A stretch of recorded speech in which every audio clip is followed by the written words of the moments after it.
Venite qua.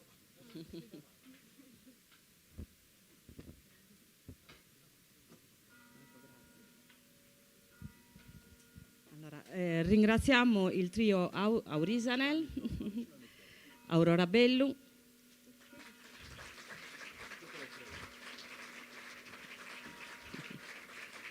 Sara Beccu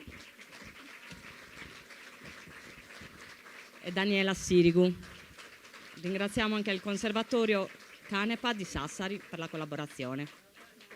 Grazie. Allora, concludiamo gli incontri di Povera Patria con Ciro Auriemma che dialoga con Giancarlo De Cataldo. Buona serata a tutti. No,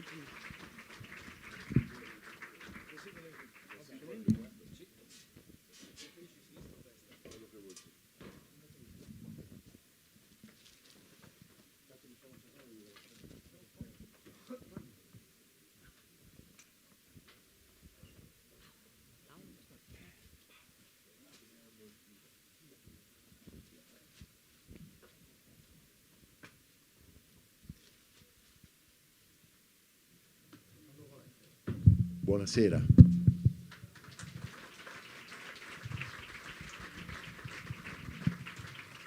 Eccoci qua. Mamma mia, quanta gente!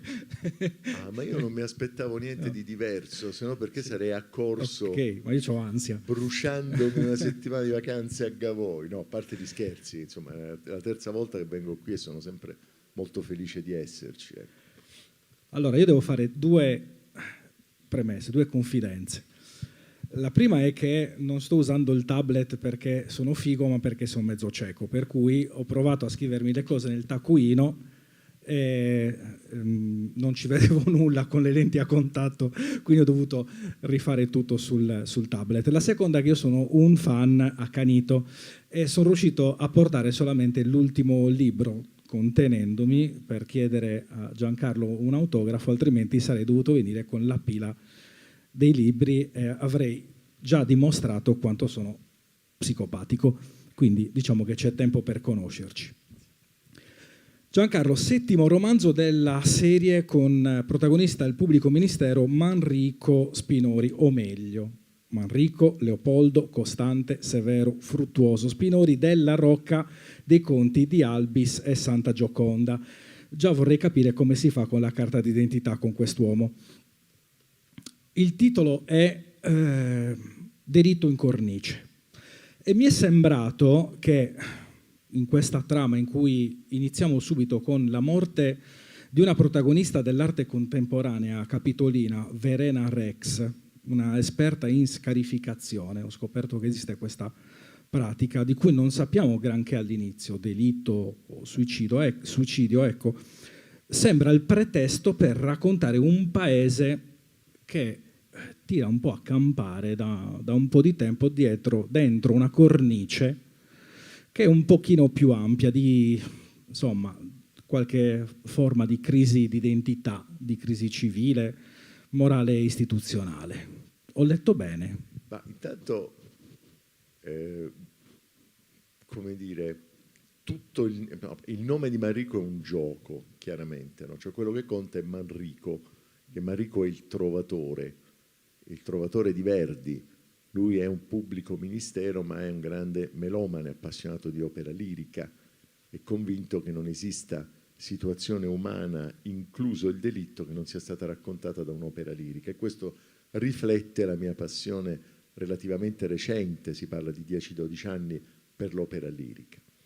Dopodiché sì, tu dici benissimo, al di là del titolo di questo romanzo, che è tematico rispetto al mondo dell'arte contemporanea, che è l'oggetto, diciamo, sul quale si apre l'occhio di bue di questa scena teatrale di Manrico Spinori, tutta la serie di Manrico è un pretesto, non mi piace tanto come termine, diciamo è un'occasione per raccontare l'Italia di oggi, per farlo con un genere ibridato che è il cozy crime, dicono i professionisti, cioè il giallo accogliente, il giallo con delle forti iniezioni di commedia, molto diverso dal noir di strada, piuttosto violento, molto agitato sotto il profilo politico e sociale che io pratico nell'altra parte della mia scrittura, e che mi consente di dire la mia su come vanno le cose in Italia, ma mi consente di farlo anche nella dialettica tra due personaggi, il protagonista e poi la capa di questa sua squadra investigativa, l'ispettora Cianchetti, che è una popolana, romana, borgatara, coatta, tatuata, molto bella, molto intuitiva, però fondamentalmente espressione di un'Italia di strada molto diversa da quella invece più elegante, più raffinata, più riflessiva, più borghese, se vogliamo, no? Di Manrico Spinori. Quindi tante cose sulla giustizia che io scrivo anche sui giornali, ho raccontato in saggi, dico quando mi capita di parlare della giustizia, cose eccetera, andare in televisione, che hanno un tono fatalmente declamatorio, no? Qui vengono passate sotto forma di commedia. E allora ecco qual è la cornice. Sì, quindi da un certo punto di vista sì, è e la cornice dell'Italia, o meglio di queste due Italie che sono parte di noi e che sono costrette, loro malgrado direi, a convivere. Manrico è conosciuto nell'ambiente anche come il Contino, no? Perché è una famiglia nobile decaduta, la madre si è giocata praticamente tutto, tutte le loro proprietà appartengono a un fondo e quindi in realtà loro non hanno niente, Sì. è tutta apparenza. Questo romanzo è un romanzo che racconta molto spesso, ancora una volta, quest'Italia in cui molte cose sono apparenza, e allora c'è il milanese con un accento troppo milanese per essere realmente milanese, infatti dopo un accertamento si scopre che è campano. Sì, credo di Afragola, insomma, da quella parti, zona lì. Sì, da quella zona lì. Ma sì, perché adesso noi insomma viviamo di tante maschere. Allora, il contino, a me come è venuta l'idea del contino? Mi è venuta perché mi sono ricordato che ai tempi del movimento studentesco, quindi quando Manrico Spinori ha 50 anni, 20 anni meno di me, però insomma, in quegli anni nel movimento romano c'era un personaggio di nobile origine aristocratica che era molto attivo nel contesto politico, è tuttora attivo, non voglio fare il nome, ma insomma è un personaggio molto una persona molto per bene, tra l'altro anche molto simpatica, che aveva il maggiordomo. Quindi quando c'era qualche assemblea, no, tipo, ci vediamo a giurisprudenza alle 6 e tu gli telefonavi, c'era questo maggiordomo e diceva un attimo, mi accerto che il signor Contino sia disponibile per l'adunanza, dove già questo termine adunanza aveva un sapore tutto particolare, non era l'unico, ce n'era un altro poi anche di famiglia aristocratica, e quindi anche questo qui è un gioco delle apparenze. Poi mi serviva perché è un pubblico ministero, quindi un ruolo piuttosto detestato nel mondo contemporaneo, non nell'Italia contemporanea in particolare. Oddio, col referendum è andata bene, quindi insomma poi vediamo come andrà domani. E però essendo, lo dice spesso nei suoi romanzi, essendo uno che ha 5 secoli di nobiltà alle spalle, e in questa nobiltà ci sono naturalmente l'accumulazione del capitale, cioè come si diventa nobile e importanti attraverso furti, ruberie, grassazioni, omicidi, tradimenti. Cioè, figuratevi se io oggi posso avere dei problemi a fare il pubblico ministero quando mi parlano dietro. Cioè, certo, mi dispiace, ma i miei antenati ne hanno fatte di tutti i colori. E anche questo viene da un ricordo personale di una persona che ho conosciuto, un'ambasciatrice molto simpatica, devo dire. Tra l'altro eravamo davanti a un quadro, dicevo, ecco vede, io le spiegavo, lei non è italiana, dicevo, ecco vede, quella è la battaglia di Lepanto, no, dove nel 1571 si fermò l'avanzata dei turchi. E lei mi guarda e mi risponde, ma certo, una squadriglia navale la comandava un mio avo. E quindi io ho detto, beh, vabbè, allora siamo a molte di queste esperienze, di queste modalità di racconto. Per esempio una coppia in cui c'è un investigatore aristocratico, elegante e di sinistra, e una coatta de destra, cioè una popolana di destra e un aristocratico di sinistra, che è un po' lo schema dell'Italia quando si dice la sinistra ZTL, no? Il radical chic, questa roba qua, c'è nei bellissimi romanzi di Elizabeth George. Elizabeth George, per gli appassionati, è una immensa scrittrice. In Italia non ha una grande fortuna, perché i suoi libri sono molto raffinati, forse troppo raffinati per l'Italia. Però insomma questo è il mondo di Manrico, diciamo. Però se Manrico è quella parte lì, no? Quindi quella sinistra un po', non lo diciamo. Sì, quella che abbiamo detto prima. Quella lì. Se Deborah con l'H, peraltro, finale, beh, certo, sta imborgata senza sta l'H. Ecco, e Gavina Orru dove la mettiamo? Allora, Gavina Orru non è il primo personaggio sardo che racconto. In un romanzo precedente che si chiama I Traditori, che è un romanzo risorgimentale, in cui tutti tradiscono e tutti giocano a fregarsi l'uno con l'altro, che è una metafora dell'origine dell'unità d'Italia con la mafia, con i cavourriani, con i mazziniani, eccetera, c'è una sola persona schietta che non cambia mai, non tradisce mai, è un sardo. E infatti si chiama Terra di Nessuno e nasce dallo studio delle chiudende, eccetera. Anche questa roba qui ha un'origine molto precisa. Quando scrivevo quel romanzo, io per documentarmi sulla scia del film scritto con Martone, insomma ho avuto un periodo durato 10-12 anni di ossessione risorgimentale. In una nota a piedi pagina di Dennis McSmith mi sono imbattuto in questo riferimento alle memorie di Giorgio Asproni, che per voi naturalmente sardi, Giorgio Asproni, ma io non sapevo nulla.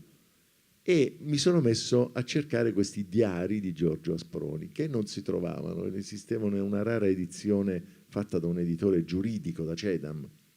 Poi un giorno mi trovo a casa di un mio amico, giudice, collega, e vedo questo ritratto di un gentiluomo in abito massonico, con l'aria severissima. Dico, ammazza, questo... Sai che io ho visto un ritratto che mi ricorda? E lui fa, certo, è il mio trisavolo Giorgio Asproni. E allora io dico, non mi dirà, perché nella vita serendipiti le coincidenze esistono, no? Esistono le coincidenze. Io ho detto, non mi dire che hai i diari. E lui ha detto, sì, te li presto, ma cioè, me li devi restituire. E lì è nata tutta questa mio grandissimo rispetto per un aspetto, diciamo, storico, se vuoi anche del sardismo. Io poi ho scritto su Michele Schirru, ho scritto su Emilio Lussu, cioè a un certo punto mi ha preso questa forma di ammirazione per questa serietà e anche se volete per questa inscalfibilità quasi monumentale del sardo, che poi magari ha anche un limite, perché è anche una mancanza di elasticità, può essere una mancanza di elasticità. Marcello Fois qui proprio mi disse una volta, quando io lodavo l'ospitalità sarda, mi disse però attenzione perché è anche una forma di controllo, e se lo dice lui io gli devo credere naturalmente. E poi nella vita mi sono imbattuto in tanti amici sardi con i quali insomma c'è un rapporto. Adesso vi dirò una cosa, ho avuto rapporti analoghi anche con gente di altre provenienze, insomma un amico serbo. Io so benissimo che l'unica cosa che non puoi fare è dirgli una balla. Cioè tu gli devi dire, ti piace questo vestito? No, perché lo pensi. Se tu dici, ti piace questo vestito? Sì, stai benissimo, ma non lo pensi, sei finito. Cioè c'è addirittura per questo Gavina Orru è una polizia. Tra l'altro nei primi romanzi è Gavina Orru. E poi mi hanno fatto notare, qui in uno dei vari tour sardi, cioè guarda che Orru in Sardegna non esiste, o è Orru o è Orro, e allora dicono Orru. E allora mi sono torturato, ho detto come la giustifico adesso, come lo giustifico il fatto che ci ho messo l'accento al quarto romanzo, e la risposta è stata non lo giustifico, e infatti è passata assolutamente in silenzio, in sordina. È passata indenne, diciamo, indenne. Senti, viviamo in un tempo in cui, oltre ai tribunali che noi conosciamo, quindi dove si svolgono i processi, ci sono almeno altri 2 tribunali. Almeno. Almeno altri 2. Sono 5.000 tribunali social pronti a scattare, a scatenarsi. Sì. Tu ne metti almeno uno social lo metti. Sì. C'è una sorta di rivista, di spazio social. No, aspetta, quello è Indospiro Spiro. Indospiro Spiro, no, che è un sito. È un sito ispirato a Dago Spia, chiaramente ispirato. Infatti io ti volevo portare lì. Ma io scimmiotto i titoli, lui poi se ne è accorto perché conosco D'Agostino dal 1976. Lavoravamo in una stessa radio al tempo delle radio libere, quindi vi sto parlando di roba di mezzo secolo fa. Posso fare una battuta? Ieri ero sul palco di uno spettacolino musicale, io diciamo, leggevo dei testi di canzoni, poi i musicisti suonavano, l'abbiamo dedicato a Leonard Cohen, a David Bowie, cioè musicisti morti 10 anni fa, correva il decennale. A un certo punto una delle mie parti era, e allora mi ricordo che grazie a un amico mi procurai i testi ciclostilati delle canzoni di Cohen, e lì metà del pubblico rideva e l'altra metà era nel gelo.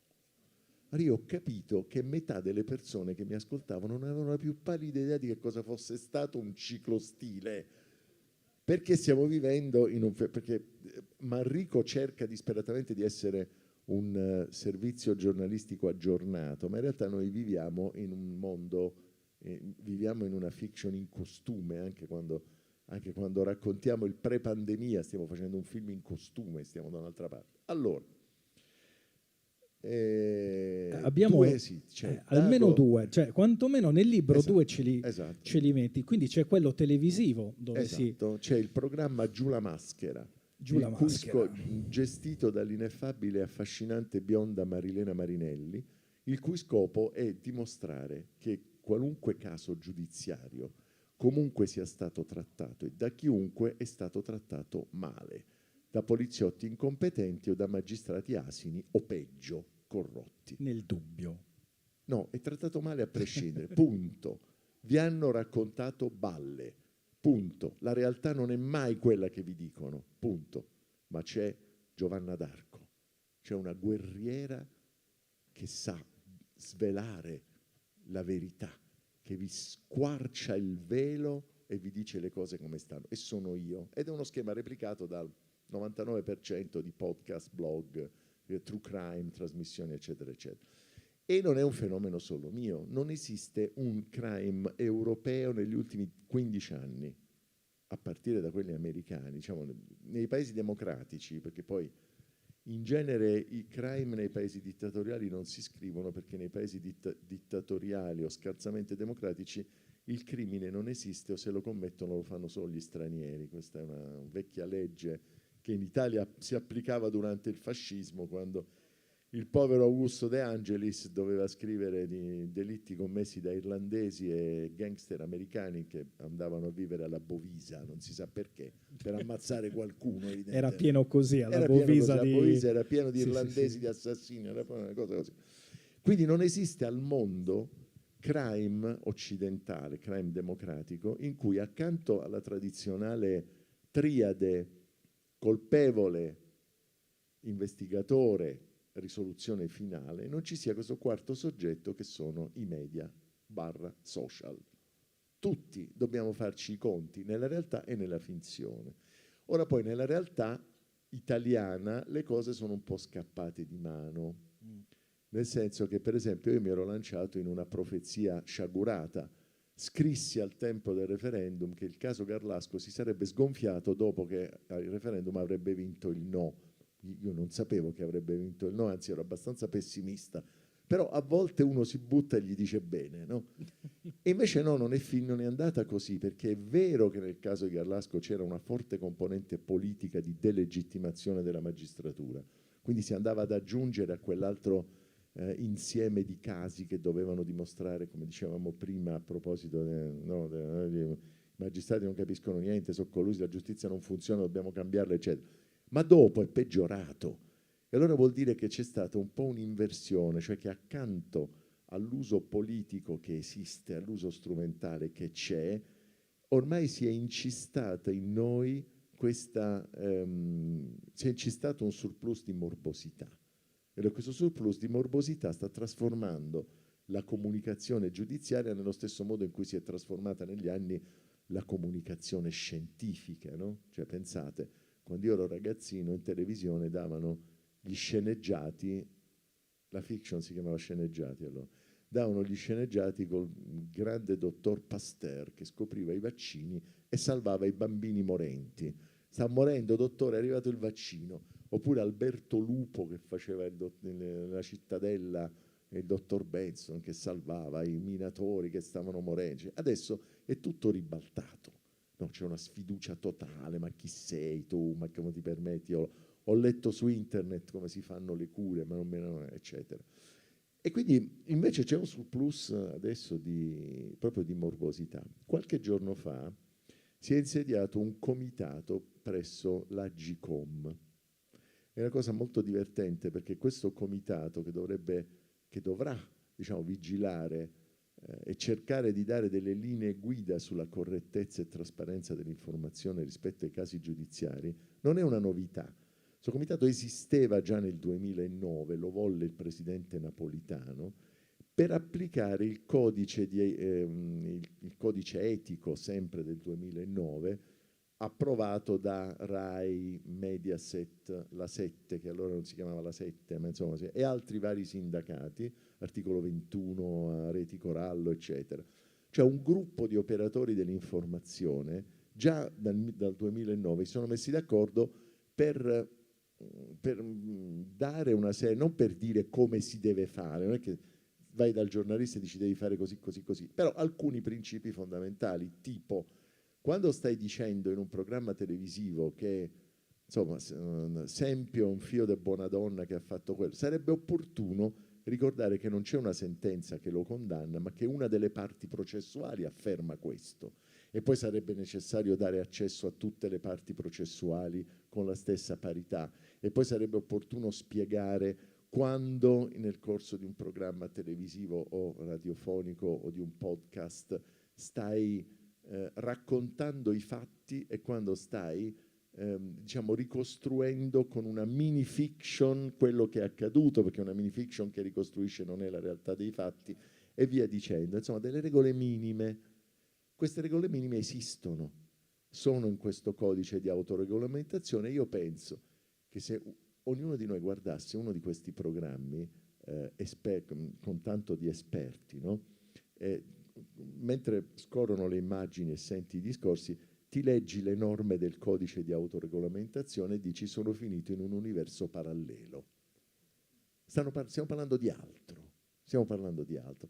E questo nostro tentativo delle persone di buona volontà, e di questo comitato c'ha giornalisti importanti, direttori, delegati, insomma è un comitato trasversale, non è una cosa di magistrati, di cose eccetera. Intanto cozza contro una delibera del Consiglio Superiore della Magistratura che invece di allargare i canali di comunicazione, perché se un giornalista ha libero accesso agli atti desecretati, poi non deve andarseli a trovare di nascosto da una delle parti processuali. No, la maggioranza di destra attuale del Consiglio Superiore della Magistratura dice per carità i magistrati non parlano, non danno informazioni, non danno notizie, eccetera. Quindi ciò che dovrebbe essere il massimo della tutela della privacy diventa, come dire,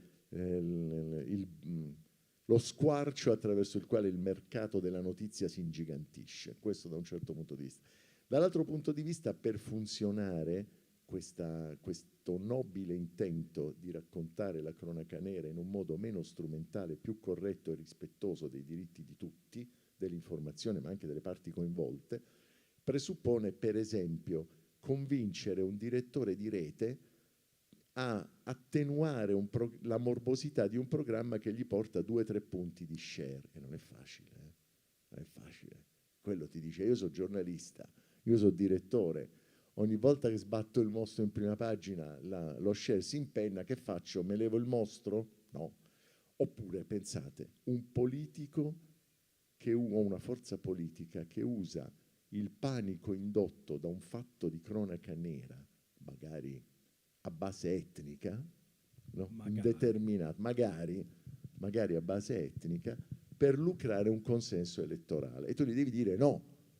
Dovresti cercare il modo di dire no, ma di farlo in democrazia. E in democrazia non puoi vietare, censurare.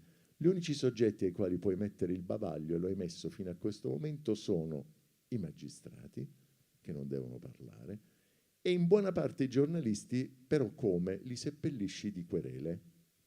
Li seppellisci di querele, gli chiedi risarcimenti di danni milionari che non potranno mai pagare e hai bloccato alla fonte la libertà di notizia, di circolazione di notizie, manifestazione, eccetera. Allora, tutto questo discorso, io mi rendo conto, dopo 5 minuti che lo sto facendo, la voglia di cambiare canale è grandissima. Raccontata nelle battute di Manrico, passa molto meglio.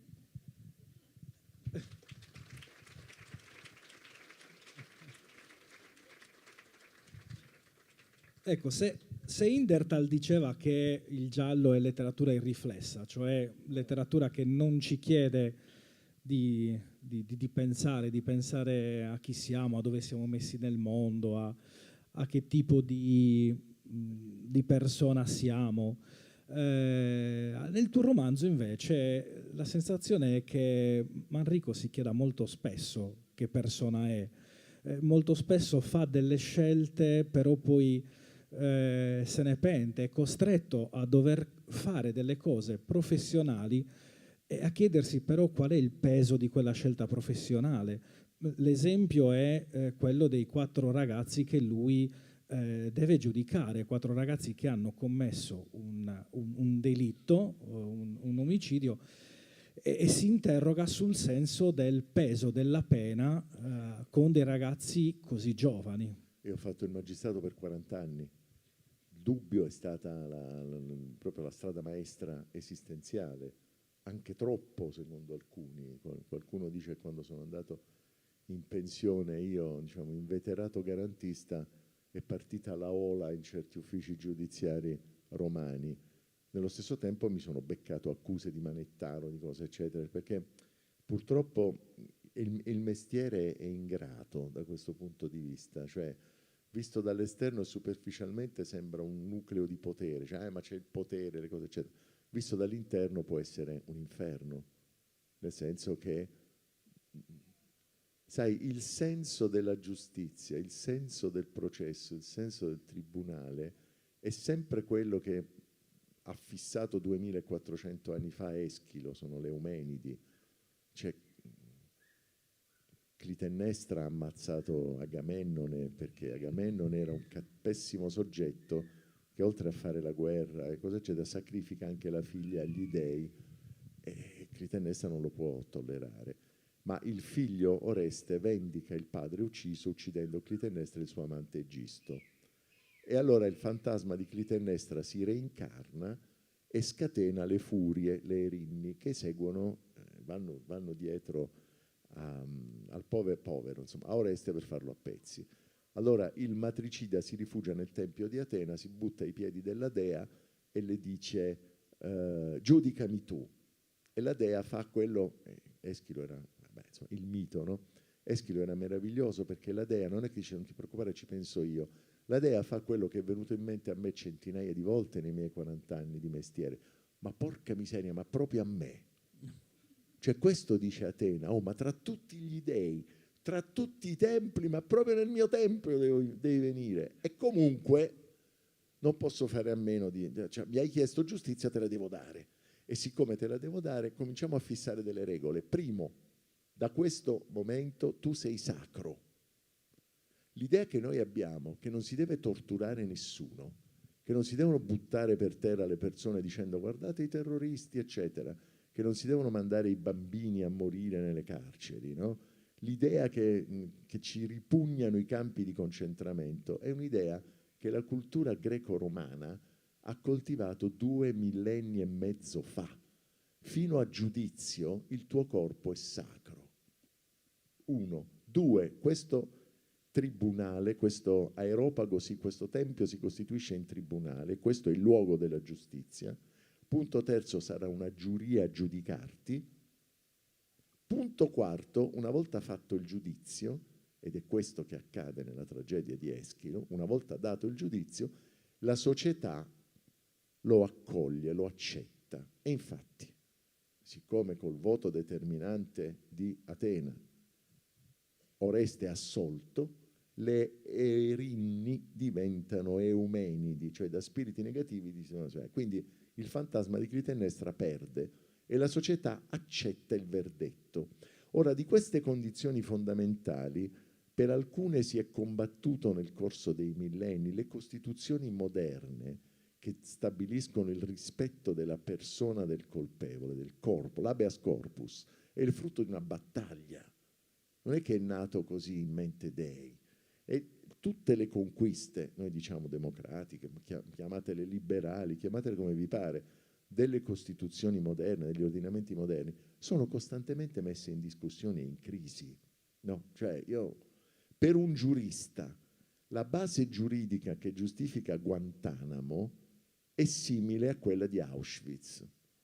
e non è molto dissimile da quella dei centri d'accoglienza più o meno temporanei dei migranti, perché perché nella nostra cultura, per essere recluso tu devi aver fatto qualcosa, devi aver commesso un crimine, e anche il concetto stesso di crimine è un concetto storico, cioè attenzione quando parliamo astrattamente di legalità, perché se noi avessimo tenuto questa serata nel 1938 in Italia, avremmo avuto tutti il diritto di denunciare il nostro vicino di casa ebreo e di fregargli il negozio, perché erano entrate in vigore delle leggi razziali. Legge vuol dire legalità. Quindi insomma questa enorme e ricca complessità noi ogni tanto tendiamo a dimenticarcela, a semplificare rozzamente. E Manrico Spinori in questi romanzi è uno che in poche righe si fa carico di questa complessità e lancia dei lampi. Anche qui ci sono sedi e lingue, e algoritmi, quindi codici di comunicazione e codici di comunicazione. Un pippotto, un pistolotto sulle Erinni in un romanzo giallo da sfogliare sotto l'ombrellone, apro una parentesi, quando mi dicono uno scrittore da ombrellone, magari, non ne vedo tanti negli ombrelloni accanto a me, ma la tragedia non è che io non veda tanti romanzi miei negli ombrelloni accanto a me, che vedo pochissimi libri in assoluto negli ombrelloni, e questo mi inquieta. D'ora in poi, fatto come aveva fatto Escol Nievo prima, d'ora in poi risposte brevi. Sì. Senti, provocazione. Leggo un brano che tu hai scritto nel romanzo a pagina 96. Scrivi: ed è relativamente pochi omicidi commessi nell'anno che si avviava a finire, 275, oltre il 90% era stato risolto, alla faccia dell'insicurezza percepita e altre amenità. Non erano tutte rose e fiori, ovvio, e la giustizia soffriva di tanti, troppi mali. Roma non era l'Eden, ma nemmeno Gotham City. Ecco, qual è la distanza tra reale percepito e perché è così difficile far percepire il reale? Ma guarda, io ormai sono anche È stanco. molto marzulliana questa cosa. Sì, si faccia una domanda e si dia una risposta. La notte è fatta per sognare. No, no, io sono stanco, mi sono sgolato di dire queste cose e anche di sentirmi Però nel rispondere. romanzo le metti, capito? Mentre stai leggendo, certo che le metto, ti fai due risate, no? Cioè... Questa è una conferenza stampa improvvida del procuratore della Repubblica che si fa contento di queste statistiche, cosa c'è? Da poi gli scappa il delitto e tutti a dire procuratore, è facile così, no? Te chiami l'omicidio suicidio, hai risolto il caso, eccetera, eccetera. Perché la sicurezza, come dire, tu dicevi la sicurezza percepita, ma qualcuno mi ha detto guarda che le statistiche non fanno sicurezza, e quindi noi siamo tutti così. Oggi però è una giornata particolare, c'ho in testa il Papa davanti al monumento ai migranti, c'è un po' questa cosa mi ha Vai. no, un po', ecco, Vai. mi ha fatto sentire bene e anche un po' vergognare come laico e uomo di sinistra. Là insieme al Papa ci doveva stare pure qualcun altro, non ci poteva stare solo il Papa, però quello è. No, allora le statistiche sono impietose. L'Italia è statisticamente parlando uno dei 3 paesi più sicuri d'Europa, che vuol dire tra i 3 paesi più sicuri del mondo, e gli omicidi si risolvono al 90 e rotti per cento, e però viene raccontato come un paese, cioè tutta l'Italia non fa i gravi delitti di sangue che fa una media città americana come Baltimore in un anno. Però noi siamo ossessionati dal tema della sicurezza. E allora, siccome siamo ossessionati, ci diciamo quale risposta dare alla sicurezza, le risposte più dure, la remigrazione, che è una cosa che mi fa venire il prurito, diciamo, proprio soltanto a sentirla. Perché abbiamo fenomeni come i Maranza. Io avevo scritto qualche tempo fa un'articolessa, la dico perché insomma è divertente, perché mi ricordavo, io ho scritto un romanzo criminale e mi hanno rotto la testa per anni, perché dice ma tu hai trasformato in eroi dei banditi. Ne parlavamo prima, Ecco, ne tu e parlavamo io. prima. Poi stavo riflettendo, ultimamente abbiamo visto delle serie molto belle, serie televisive americane molto belle. Una era House of Cards, prima che ci levassero Kevin Spacey è stata una grandissima serie, no? L'ultima stagione lasciamo perdere, però insomma un presidente degli Stati Uniti politico che fa di tutto, uccide, stupra, viola la Costituzione, eccetera, in nome del potere. E tutti diciamo, però quella è la serie che viene studiata. Io ho intervistato Lord Dobbs, che è l'inglese che ha scritto questa serie, un simpaticissimo conservatore inglese anti-Brexit. Io dicevo, ma veramente la politica è così? Lui ha detto, guarda, il 95% dei politici sono brave persone. A noi interessa il 5% di, mi passatemi l'espressione, fide una mignotta, e su quello lui ha scritto House of Cards. E noi siamo affascinati da questo criminale al potere. Poi ho visto un'altra serie che si chiama Succession, che è la serie che racconta la successione dell'impero editoriale e Murdoch sostanzialmente, no? In filigrana l'impero mediatico dei Murdoch. Quindi, e mi sono ricordato che il potere, così come lo vediamo rappresentato, no? Lo hanno rappresentato Shakespeare, lo ha raccontato Dostoevsky, lo ha raccontato Schiller. Non esiste una grande narrazione sul potere in cui non sia stata centrale la nefandezza, la crudeltà del potere, ma del potere vero, cioè la corona d'Inghilterra, no? E mi veniva in mente, dicevo, ma perché noi siamo così affascinati dalla crudeltà dei ricchi, questa riccanza, e poi siamo pronti a fucilare i Maranza? Questa riflessione è probabilmente, no probabilmente, diciamo quasi sicuramente la bolla nella quale stiamo vivendo è la bolla in cui l'ossessione del mondo occidentale è quello dell'immigrazione, dei migranti, e quindi del fatto di essere, come dire, di perdere quello che abbiamo sotto la spinta di ondate che non ci appartengono. Nella storia dell'umanità le migrazioni hanno sempre comportato confusioni e fusioni, incontri e scontri. Uno scienziato vi direbbe è ineluttabile, quindi noi stiamo, come dire, rallentando i tempi, proviamo, cerchiamo di rallentarli, ma io mi rendo conto che ogni volta che affronti questo discorso fai conto che il tuo interlocutore debba fare uno sforzo culturale di connettersi a una serie di punti di riferimento, no? Cioè ricordare la storia, pensare che l'Italia è stato un paese di migranti come l'è stata l'America, pensare a quanto del nostro reddito e delle nostre pensioni dipende dalle provviste dei migranti, eccetera, eccetera. Mentre la comunicazione immediata, quella che ti dice oh questo viene a casa tua, ti ruba il lavoro, è brutto, è negro, sta per strada, stupra, eccetera, è immediata e risolutiva. È risolutiva.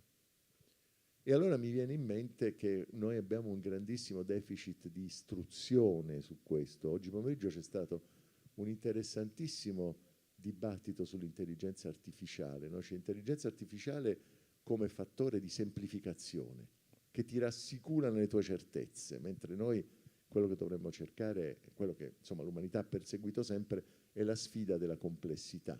Ma che l'abbia perseguito sempre non lo so, ci sono sempre state elite, avanguardie e masse, questo però è un altro discorso. Però ecco, su questo è vero che il pensiero, come lo vogliamo definire, la cultura laica e progressista, si è fatta trovare impreparata. Ci siamo fatti trovare impreparati. Ci siamo fatti trovare impreparati e probabilmente siamo condannati per un po' di tempo, io spero non per sempre, a diciamo, patrocinare idee minoritarie. Però poi idee minoritarie fino a un certo punto, perché ricordate una volta un vicino di ombrellone, un signore molto elegante, ma che però stava leggendo un libro, poi vi dirò quale libro. Tutto contento, e ci siamo conosciuti, dice cosa sta leggendo? E lui fa, sto leggendo Gadda perché io non leggo gialli. Sa, C'è un gli ho velo di fatto- confusione in sa, questo. gli ho detto, se sta leggendo il pasticciaccio non siamo del tutto d'accordo, però insomma... Va bene così. Beh, comunque guardi, mi fa, io l'ho riconosciuta, le assicuro che non leggo autori viventi. E io ho detto, guardi, sono contento, spero che lei non mi legga mai, o semmai il più tardi possibile, diciamo. No, perché riflette questo atteggiamento, no? Insomma, è giallo, incazzare, leggi gialli, ma io leggo lettori viventi. Sì, è una cosa che ci sentiamo dire molto spesso. Devono essere morti possibilmente da un pezzo. Ah, c'è Mircea Cartarescu, grandissimo autore romeno, candidato più volte al premio Nobel, autore veramente importantissimo, che ha scritto una frase fulminante in uno dei suoi libri, Solenoid, che Solenoid è un romanzo monumentale, un capolavoro, difficilissimo da leggere. Nel Cartarescu scrive: le professoresse di liceo adorano gli autori morti. Punto. E più sono morti e più li adorano.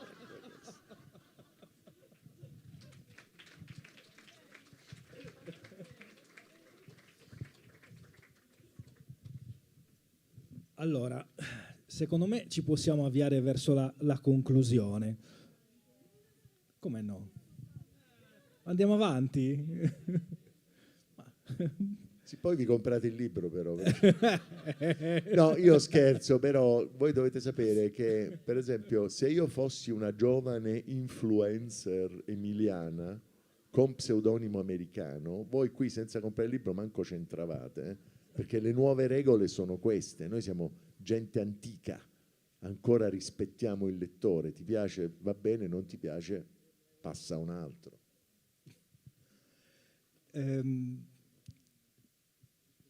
Questo romanzo mette al centro l'arte. L'arte moderna, l'arte contemporanea, anzi. L'arte moderna, contemporanea, a cui si dà comunque un valore di mercato e anzi sembra quasi più importante il valore di mercato in qualche modo, visto che è un'arte molto corporea, il narcisismo che in qualche modo è legato a questo tipo di performance, la vanità che c'è attorno a questa forma di esibizione artistica. Ecco, quanto dice questa forma di arte che tu hai messo al centro del romanzo di noi?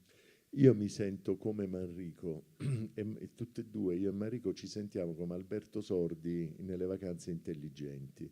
O meglio, non vorremmo sentirci come Alberto Sordi. Davanti a certe performance pure a me mi viene a dire, ma perché Alberto Sordi a un certo punto si siede su una poltrona e tutti dicono, ah, la poltrona, la performance, eccetera.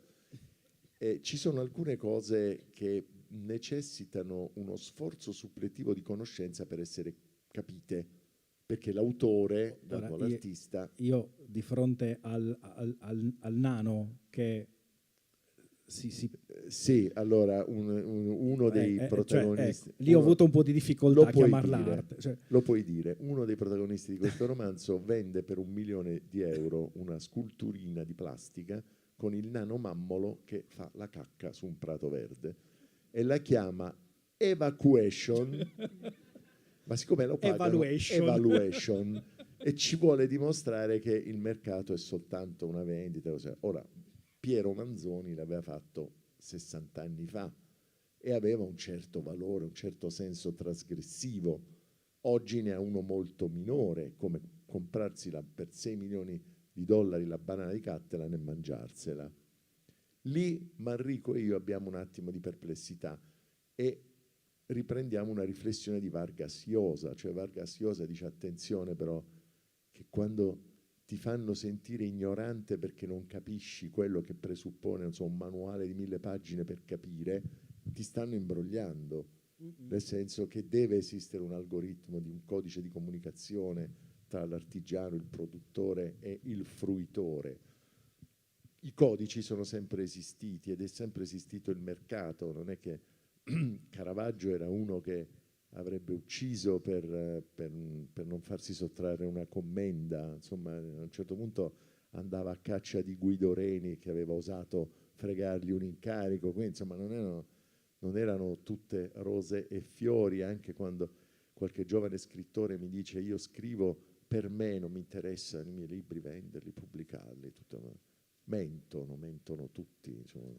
Tutti noi siamo narcisisti, chiunque entri in un circuito artistico, artigianale e produttivo è un narcisista, senza una base narcisistica non sarei qui io per primo, per cui, però ci deve essere, come dire, una tensione alla ricerca, e questa tensione alla ricerca nell'arte contemporanea non sempre la trovi, e questa è la grande domanda di Manrico, perché Manrico è un melomane.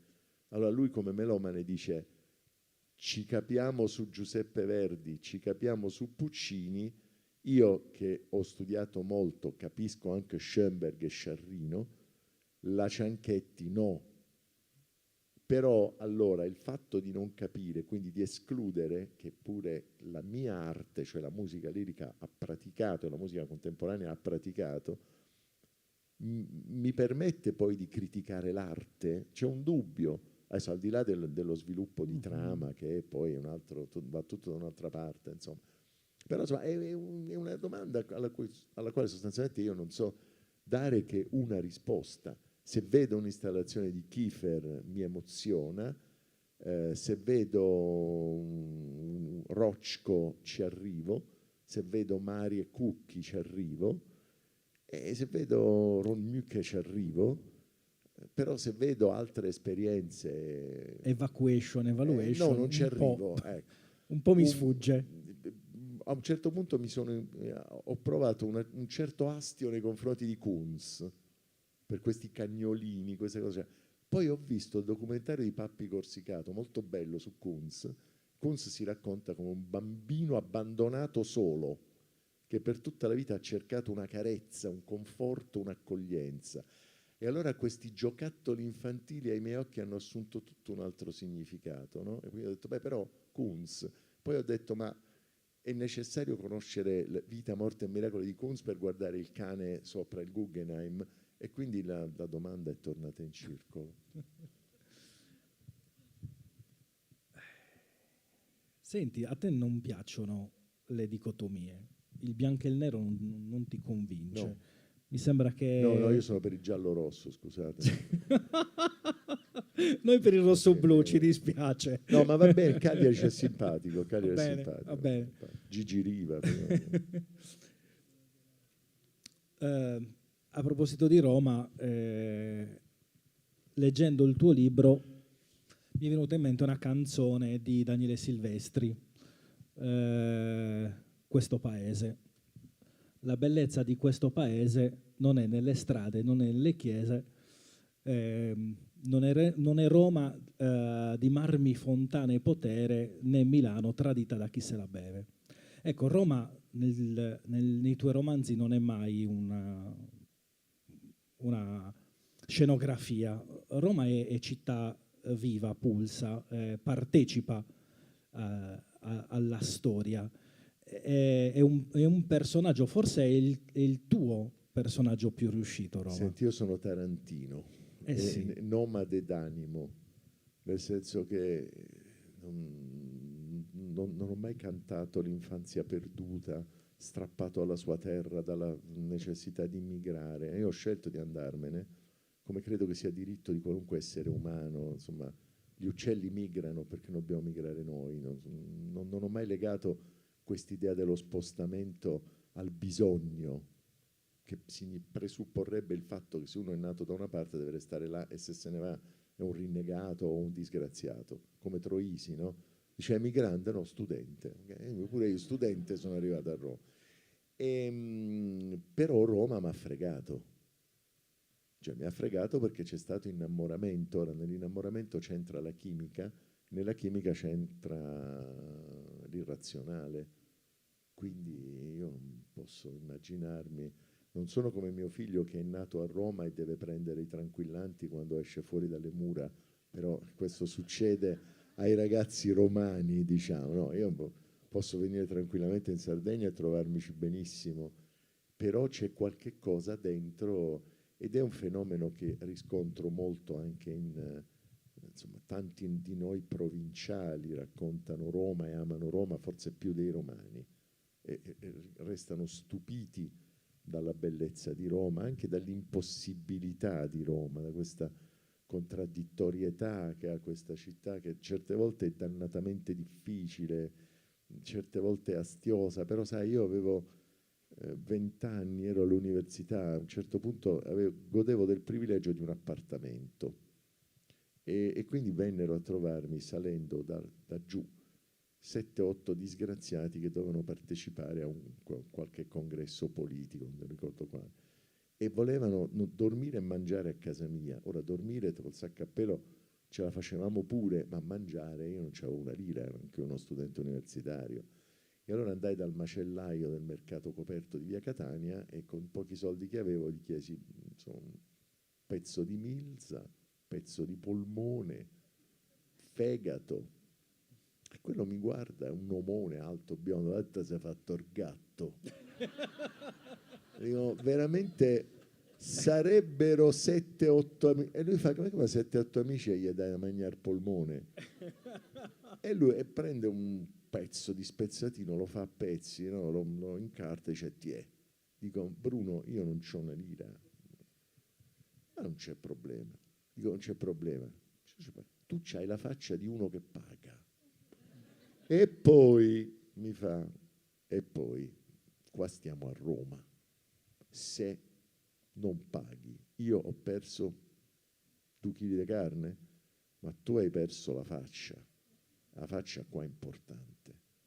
Io ho partecipato 50 anni dopo ai funerali di Bruno e quando ci sono andato, perché gli avevo dedicato Romanzo criminale, perché lui mi ha insegnato che cosa può essere il cuore vero di un popolo, che forse non esiste più, che forse scompare o forse si reincarna da qualche parte che noi non sappiamo, non vediamo nemmeno, lo vedranno i nostri nipoti, non lo so. Però io, insomma, quest'uomo mi ha dato una lezione di vita incredibile, veniva dal popolo vero, no? Da quelli che facevano coltellate negli anni 40, e quindi Roma è anche questo.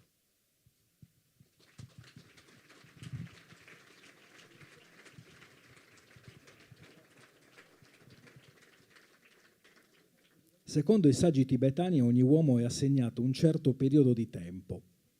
Lo si potrebbe desumere a priori, questo periodo, dal conto dei battiti del polso, il che è una grande caffonata, una colossale mancanza di rispetto nei confronti del tempo, che detesta essere misurato. E soprattutto è come un giallo nel quale a pagina 1 ti rivelano l'identità dell'assassino.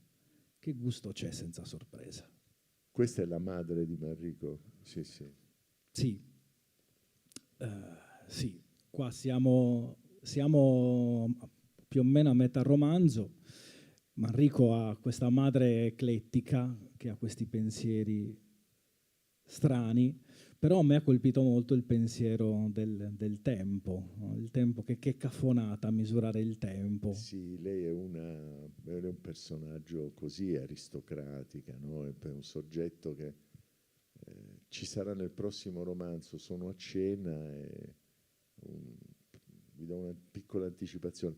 Sono a cena e alcuni ospiti vengono serviti prima di altri e lei è servita tra i primi e comincia a mangiare. Allora un signore accanto a lui, a lei si ferma e lei fa, che fa? Non mangia? Dice, ma contessa, aspetto che tutti siano serviti. Lei lo guarda e fa, come fa ceto medio tutto questo? E continua a nutrirsi.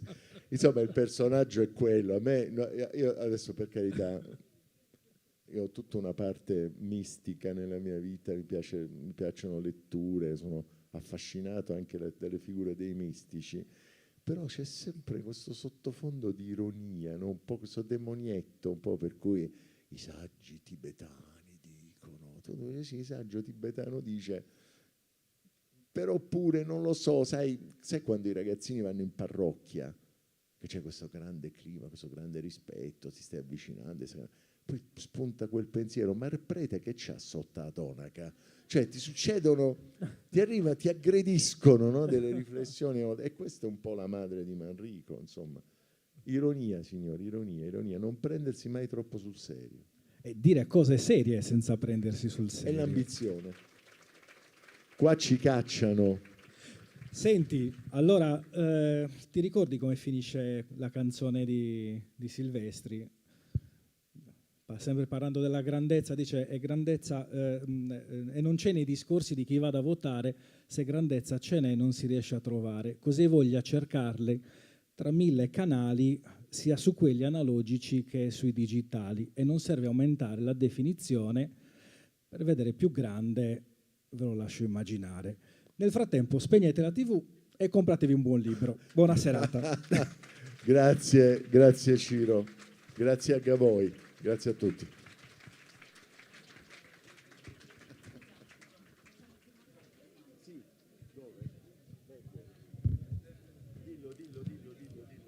Allora signori, adesso faremo il firmacopie qua, un attimo, dateci il tempo per organizzare.